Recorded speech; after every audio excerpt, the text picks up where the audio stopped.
We are ready to start in Unit 7. We've been working with variables when it comes to doing algebraic equations, as well as using variables when it comes to inequalities. Well, now we're going to look at the idea that there can be two different variables in which we talk about.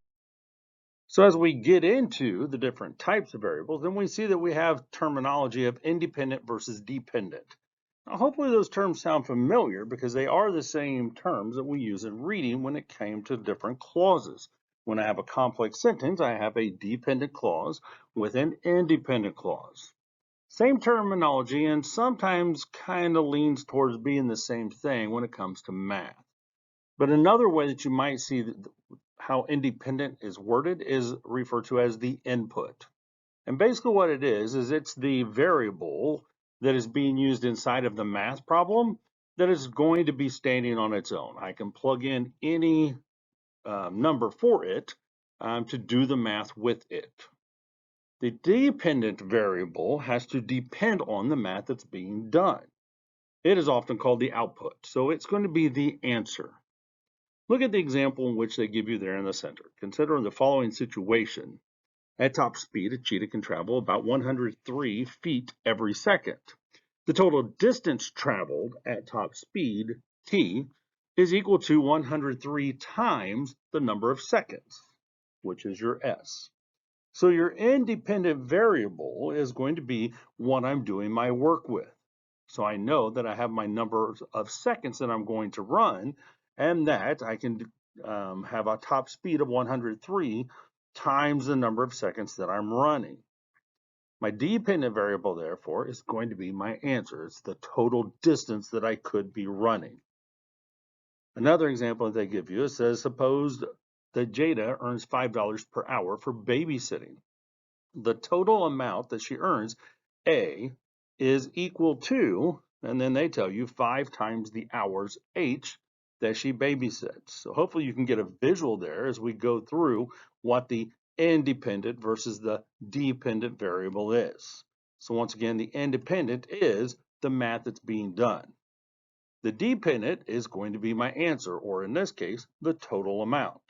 So my total amount is equal to, right? We know that equal means to have the equal sign. The math that's being done is 5 times something, and therefore 5 times 8, which is my hours, that has to be my independent variable. So my independent I do math with, and that's going to be the H. And my dependent is going to depend on the math that's being done. It's going to be my answer. And in this case, that is the A. So we can have it written as A is equal to 5 times H, or A is equal to 5H, which translates to be 5 times H. So once again, these are the same terminologies as independent and dependent, right? Independent means it's going to stand on its own. There's going to be math inside of the equation. So that's going to be my independent variable. The dependent, such as the uh, dependent clause, it can't work on its own, right? I can't just have an answer suddenly appear. So the dependent is going to depend on the need or the work that's going to be done. It needs to have the math problem with the independent, right? So when I look at my independent, it's looking at the work that's being done. So we talk about the math that's being used. Dependent is the answer, therefore, right? The output. It is going to be depending on whatever the solution is that has taken place. So let's look at a couple of examples here. Okay? So it says, suppose it costs 25 cents to play one game at an arcade. You can use a table to show the relationship between the independent variable, the input, the math that's being done, and the dependent variable, the output, the answer. As we cube this up, then I can see that I have 25 cents to play one single game. When I look at what the input is, the independent variable, it tells me that I'm going to have a value of games played. So my independent, what's being used in the math, is going to be a G. And then it tells me that I have a rule that I'm going to follow. Now, let's remember what a rule is, right?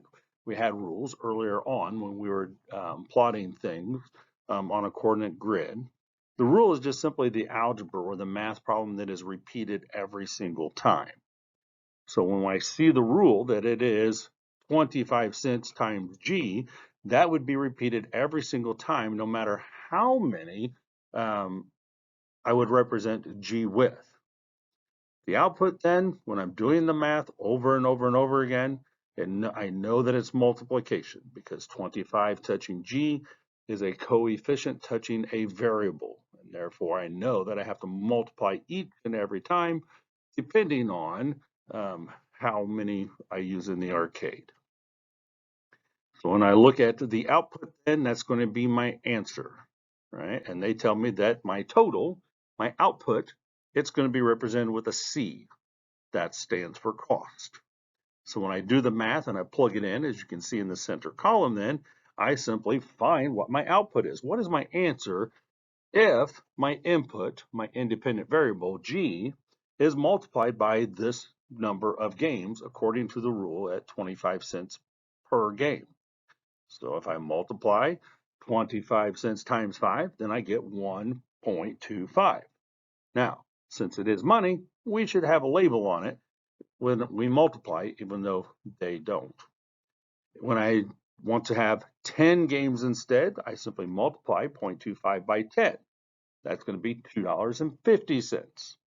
And in the same way, I say, well, if I want to play 15 games at 25 cents a piece, then I would multiply my 0.25 times 15, and I would find out that I'm spending $3.75. So my dependent, once again, is my answer that I get. So let's take a look at example 1. So in this example, we have a situation where we're talking about Joe going and getting some food and an iced coffee. They tell us that he's going to spend $2.95 on his iced coffee, and then his overall bill, the outcome, the total, the dependent variable is going to be C, because we need to figure out how much we're going to spend on food and add it to the $2.95. So they give us the three scenarios of if he spends $5.50, $7.75, or $10. Now we are going to do a quick review on how we deal with decimals and whole numbers, because there were some of you that missed that on an assignment earlier this week. But let's get into marking up the question so we can cube it. So we know that we have this constant $2.95 for this iced coffee. And then they tell us that with the iced coffee that we have a total cost, which is going to be the dependent variable, which is the C, because that is what it is going to be equal to when I add the food and the iced coffee together. So then they tell me my rule is F plus $2.95. If F is the amount of food that I'm spending, then they give me those three examples that they want me to fill in this chart with. So what is being used? Well, the $2.95 and the F for food.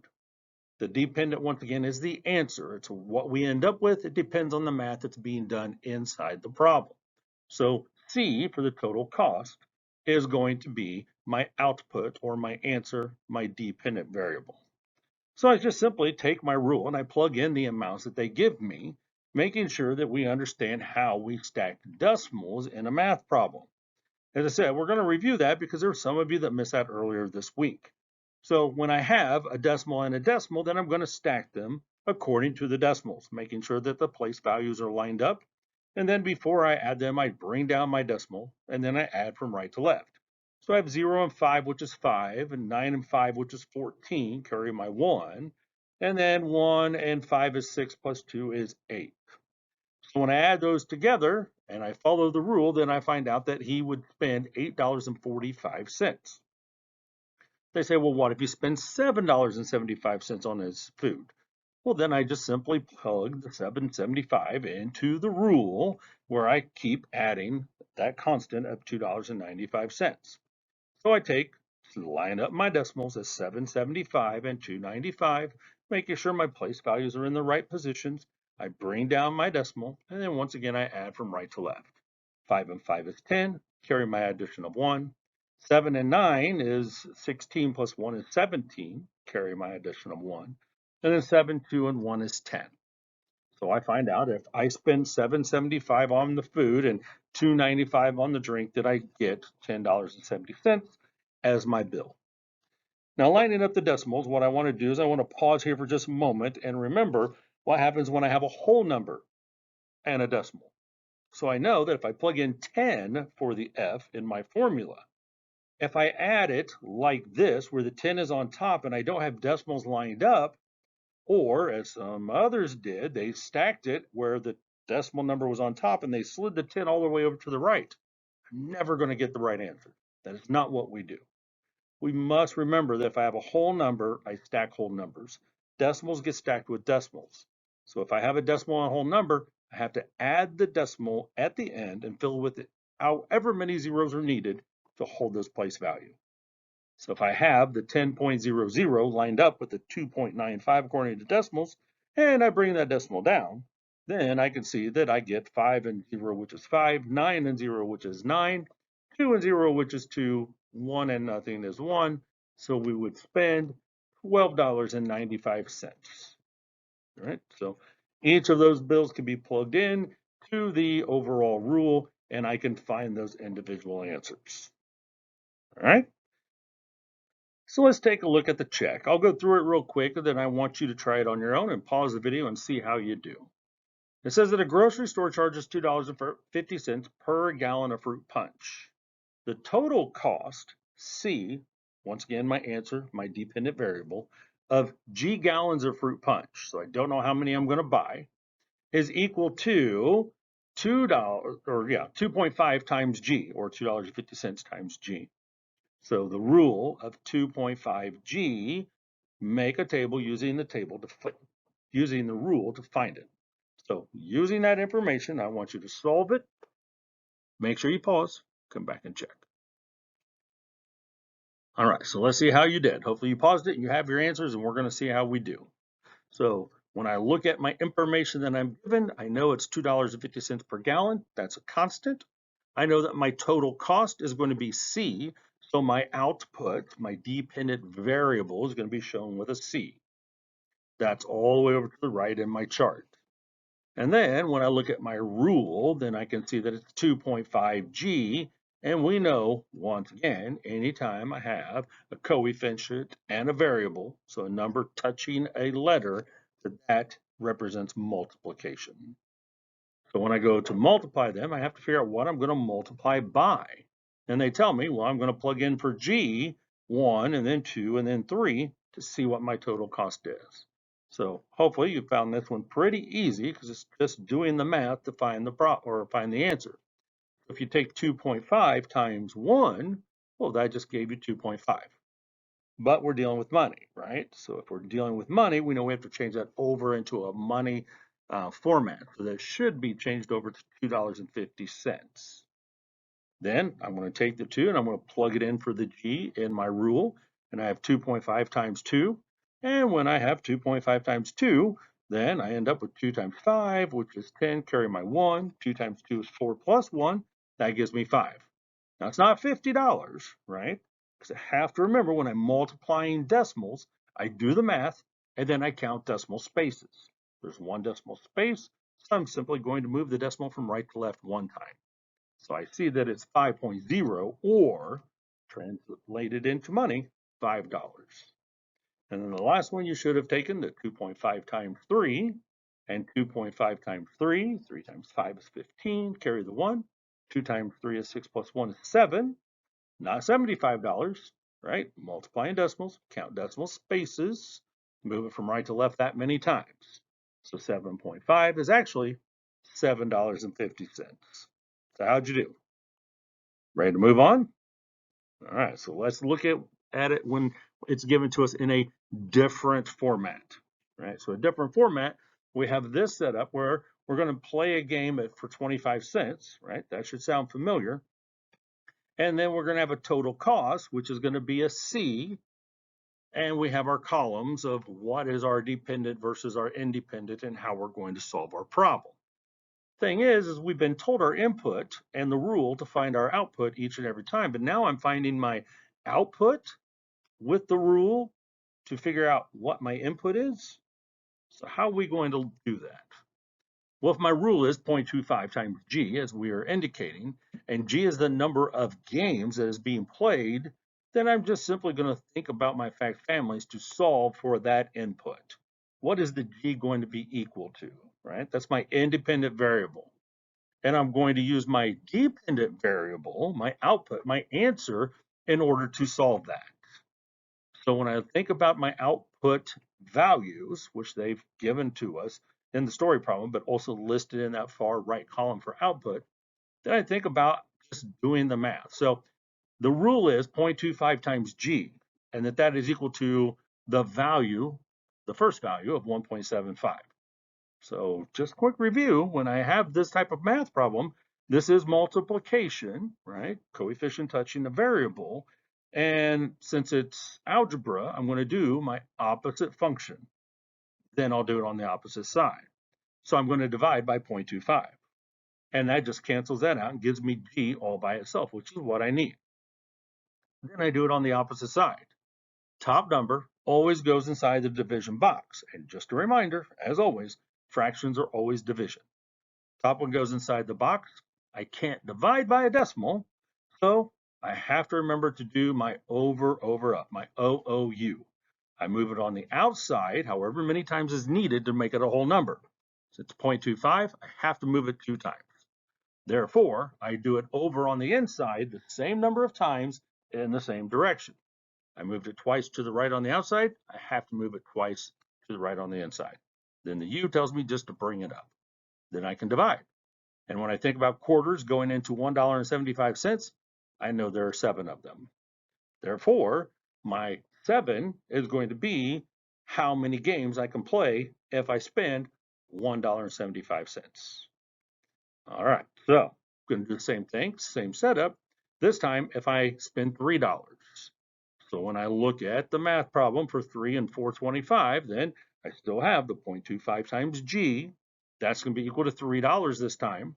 I still have to get my G alone. So I'm going to do the opposite function. Instead of multiplying by 25 cents, I'm going to divide by 25 cents.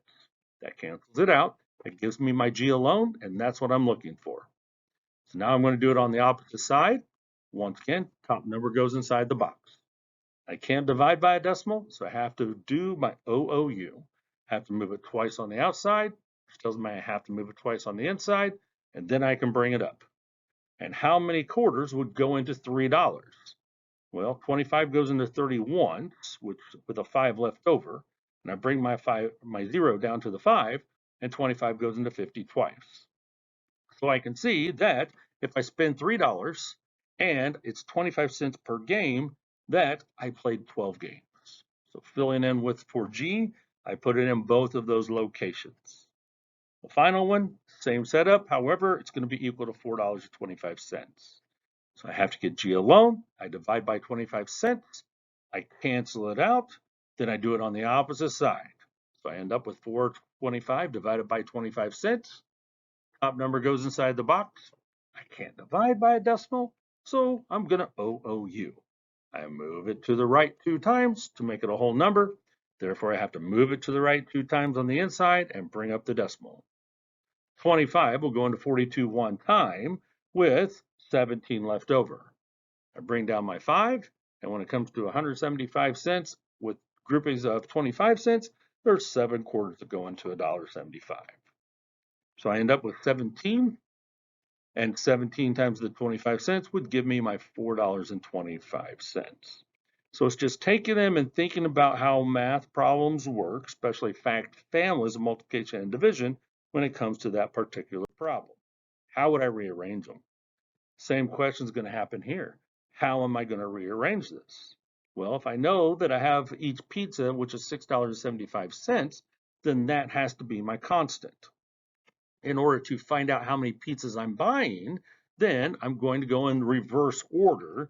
I'm going to use my constant or my cost, and I'm going to divide it by the amount that each pizza is. So when I'm looking at that each one costs $6.75, that's my constant in the problem. We're looking at my total cost, which is C. That's going to be my output. That is going to be my dependent variable because it will depend on the math that I do with the 675. The P, therefore, is going to be my independent variable. It's what can be changed to use in the math problem to figure out how many pizzas I'm buying. So when I do that, I'm going to simply follow the rule that is set up as 6.75 times P, the number of pizzas that I'm buying, is going to be equal to total cost. So when I know my rule and I know the information and I'm solving for these three values, then I just have to take the values and once again, look at what it's saying. $6.75 times P is equal to $13.50. Well, I'm going to solve for that variable of P. So I'm going to do my opposite function. I'm going to divide by 6.75. Then I'm going to get rid of them. That gives me my pizzas by itself, and therefore I'm going to do it on the opposite side. Once again, top number goes inside the division box. When I see that my divisor on the outside is a decimal, I can't divide by a decimal, so I still have to OOU. I move it twice to the right, which tells me I have to move it twice to the right on the inside, and I bring it up. Then I can divide. Now, especially with these, trying to divide multiple times, you could write it over on your paper or just simply say, well, I can take 1350 divide by 675. I'm going to see that that's two different ones with a zero remainder. So what we found out was if I spent $13.50 total, and I know each pizza cost me $6.75, well, then I bought two pizzas. Well, so I plug in my math problem so that I know that I'm following the rule, and then I go to the second amount. So my second amount tells me that 6.75 times P is equal to $27. Therefore, I have to get the P alone. So I'm going to divide by 6.75, cancels those out, gives me my variable alone. Then I go to the opposite side. That once again is a division problem. My top number goes inside my division box. My 675 is on the outside. I still can't divide by a decimal, so I have to OOU. Move it twice to the right on the outside to make it a whole number, which tells me I have to move it twice on the inside and then bring up my decimal. If I take my handy dandy calculator and I type in 2700 divided by 675, I'm going to see that that is 4 with zero remainder. So we're finding out that for $27 at $6.75 a piece, I can get 4 pizzas, which tells me that the rule that I followed on that one was 6.75 times 4. Which would give me my 27 if I typed it in to check. The last one on this one then tells me, well, now we're going to find $33.75. Maybe you see a pattern there, connection between those two costs. Well, let's check to see what we have. So I know that I'm going to set up my math problem. I'm going to show that I'm doing my opposite function to get my variable by itself. That cancels them out when I divide by 6.75. Then I do it on the opposite side. And since I have a fraction, I'm going to create it as a division problem.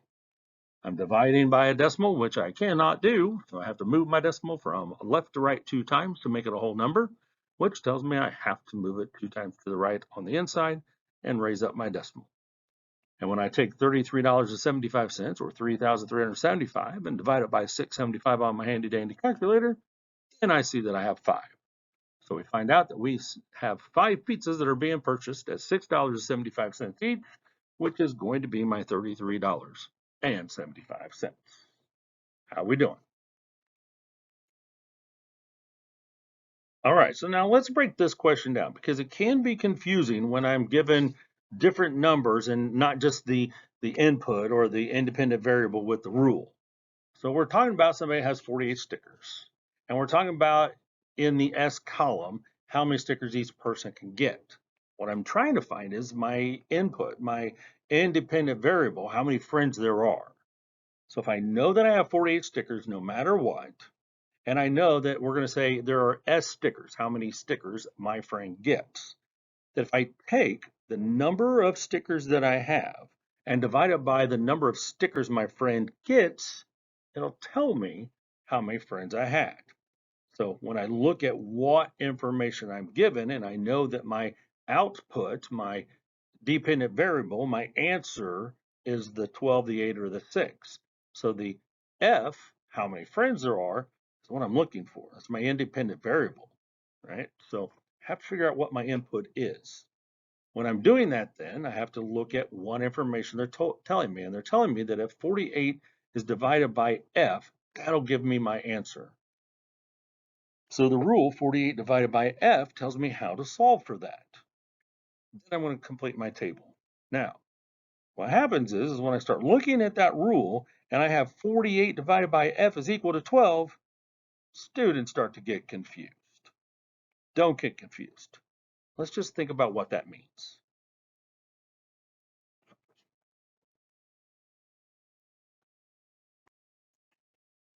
Let's review our fact families of multiplication and division, right? So second week of school, we talked about fact families, multiplication, division. I gave you this example. If I have 2, 3, and 6, I can make 4 math problems, right? So if I had 2 times 3 is equal to 6, then I can rearrange the 2 and the 3 and get 3 times 2 is equal to 6, both of which are correct. I want to use the same 3 numbers to make division. So I always have to take the answer divided by one of the smaller numbers.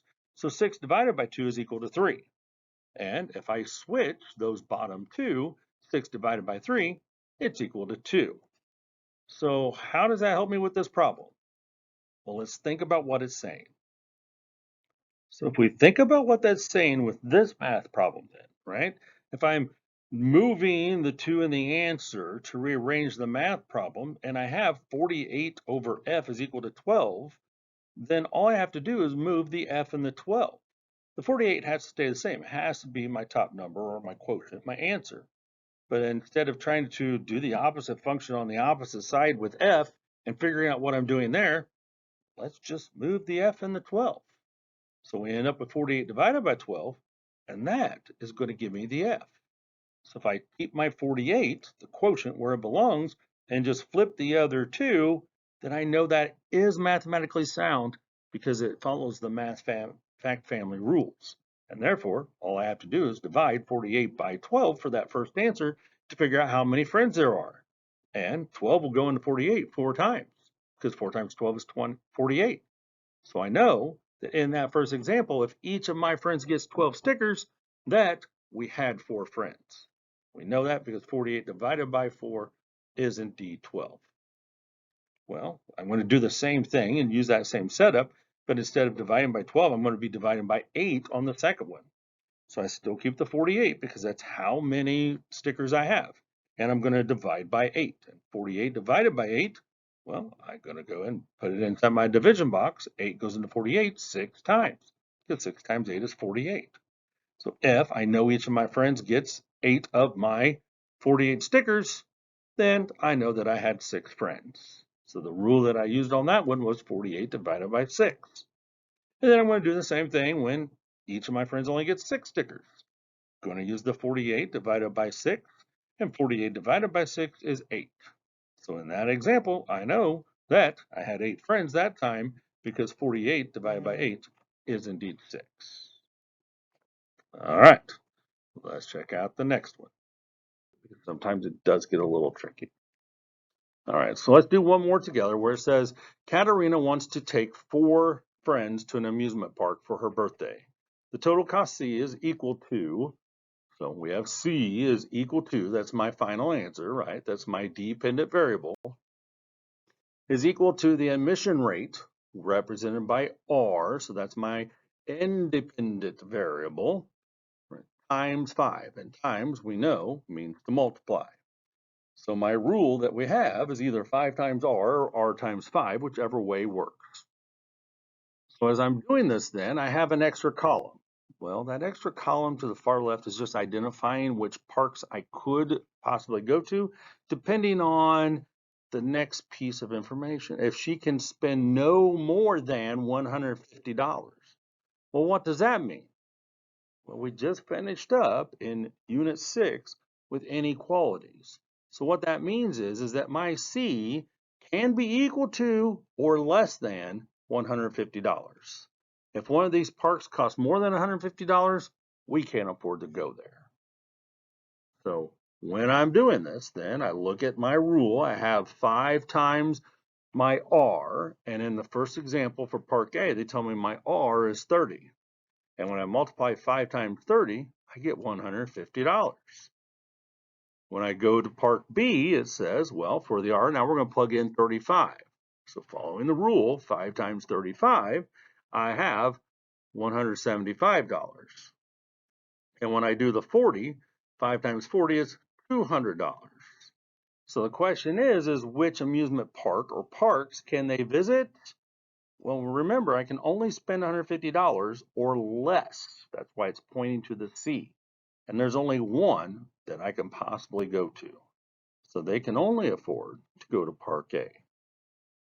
All right, so it's all about being able to identify between using the variable, which is my input, my independent variable, or using the variable that is my answer, which is my output, which is my dependent variable, and then applying the information into solving the questions. So on the handout, you'll see that you have 3 on the front, 3 on the back, 2 through 12.